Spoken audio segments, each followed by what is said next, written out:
Ever since ISIS burned Jordanian pilot Muath al-Qasaba to death, we've been reminded again and again by politicians, the media, and Muslim organizations that burning people to death is un-Islamic, and that ISIS, therefore, is un-Islamic. You may have noticed that the pundits who keep insisting that Islam forbids killing by fire won't actually quote the passage for us. They won't even give the reference. Why is that? Wouldn't it be nice to have a clear command from Allah or Muhammad handy so that we can throw it in the faces of extremists and discredit them in the eyes of Muslims around the world? Why not quote the passage for us?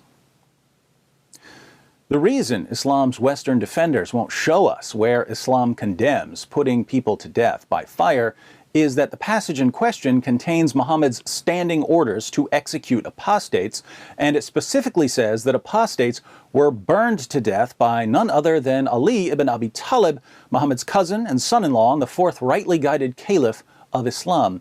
It's a passage that promotes the very crimes our leaders have been assuring us have no place in Islam, so no one's going to quote it to you, except me. Sahih al-Bukhari, 6922. Some Zanadiqa, atheists, sort of, who had left Islam, were brought to Ali, and he burnt them. The news of this event reached Ibn Abbas, who said, "If I had been in his place, I would not have burnt them, as Allah's apostle forbade it, saying, 'Do not punish anybody with Allah's punishment, fire.' I would have killed them according to the statement of Allah's apostle, 'Whoever changed his Islamic religion, then kill him.'"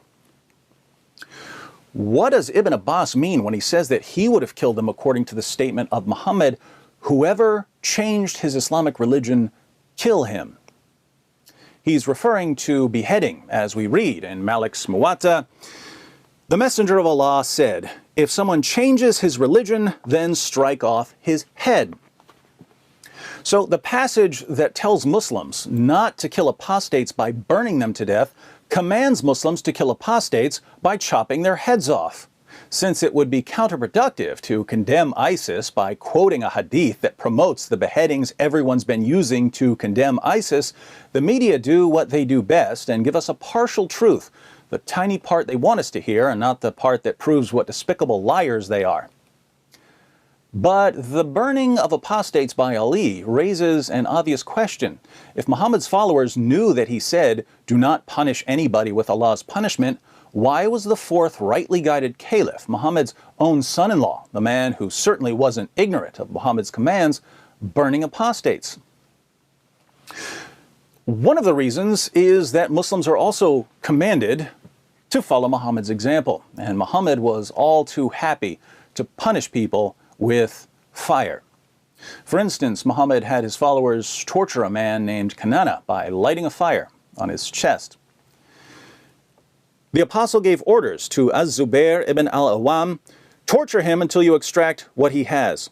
So he kindled a fire with flint and steel on his chest until he was nearly dead. Then the apostle delivered him to Muhammad ibn Maslama, and he struck off his head in revenge for his brother Mahmud. So according to Muhammad, it's perfectly acceptable to torture a man with fire, even though Allah is the one who punishes with fire. What about executing someone? Sahih al-Bukhari, 657. The Prophet said, "No salat, prayer, is more heavy for the hypocrites than the Fajr and the Isha prayers, and if they knew the reward for these salat at their respective times, they would certainly present themselves in the mosques, even if they had to crawl." The Prophet added, "Certainly I intended or planned or was about to order the muadhin to pronounce iqamah and order a man to lead the salat and then take a fire flame to burn all those men along with their houses who had not yet left their houses for the salat in the mosques." Why did Muhammad want to burn people to death in their houses for missing prayers? Because missing prayers was a way to identify hypocrites. Can you think of any other Muslims who kill people they regard as hypocrites? I sure can. But there's a much more straightforward reason for ISIS to execute a man by fire.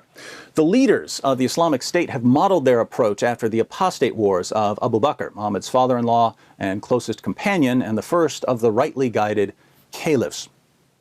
When Muhammad died, many people left Islam or refused to submit to the central Islamic authority.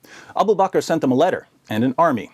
In the letter he said, I have sent to you someone at the head of an army. I ordered him not to fight anyone or to kill anyone until he has called him to the cause of God, so that those who respond to him and acknowledge him and renounce unbelief and do good works, my envoy shall accept him and help him to do right.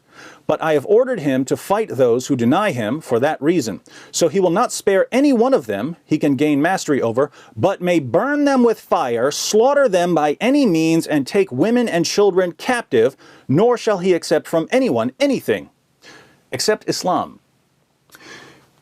Even professing Muslims who rebelled against Abu Bakr could be burned to death. For instance, a man named al-Fuja'a, who claimed to be a Muslim but was attacking the Islamic State, was brought to Abu Bakr by Turayfa. Here's what happened. When the two of them approached Abu Bakr, he ordered Turayfa ibn Hajiz to take him out to this clearing and burn him in it with fire. So Turayfa took him out to the prayer yard and kindled a fire for him and threw him into it. Now, you may be thinking, who cares what Abu Bakr did? And the answer is, Muslims do, because when Muhammad was dying, he said to his followers in Sunan ibn Majah 43, I am leaving you upon a path of brightness, whose night is like its day. No one will deviate from it after I am gone, but one who is doomed. Whoever among you lives will see great conflict. I urge you to adhere to what you know of my sunnah and the path of the rightly guided caliphs and cling stubbornly to it. So here's the quandary that Muslims face. In Surah 4, verse 65 of the Quran, Allah commands Muslims to unquestioningly obey Muhammad's decisions. But Muhammad commands Muslims to obey the rightly guided caliphs, and the first of the rightly guided caliphs commands Muslims to burn people to death. By the time we get to the fourth rightly guided caliph, Muslims are still burning people to death. That's when Ibn Abbas suddenly remembers that Muslims aren't supposed to burn people to death, they're supposed to chop off heads. Is it wrong from an Islamic perspective to burn people to death? If it's wrong, then Muslims shouldn't follow the path of the rightly guided caliph, Abu Bakr. But Muhammad said to follow the path of the rightly guided caliphs. So, as a Muslim, which command are you supposed to obey? Should you obey Muhammad's command not to punish people with fire, or Muhammad's command to follow the rightly guided caliphs who burned people to death? Given such contradictory commands, why would we be surprised that some Muslims are burning people to death while others are condemning them for it? Or that Muslims are accusing each other of being hypocrites or apostates and chopping off each other's heads? Or that Muslims are blowing up each other's mosques? Incoherent nonsense is one thing. Violent, incoherent nonsense is lethal. Now, to be on the safe side, if you're a Muslim, you shouldn't burn people to death, in case Ibn Abbas was right. Better to err on the side of caution. But if you're one of the Muslims calling for ISIS to be punished, think about this. What was the penalty for punishing someone with fire? How was Muhammad punished for torturing a man with fire?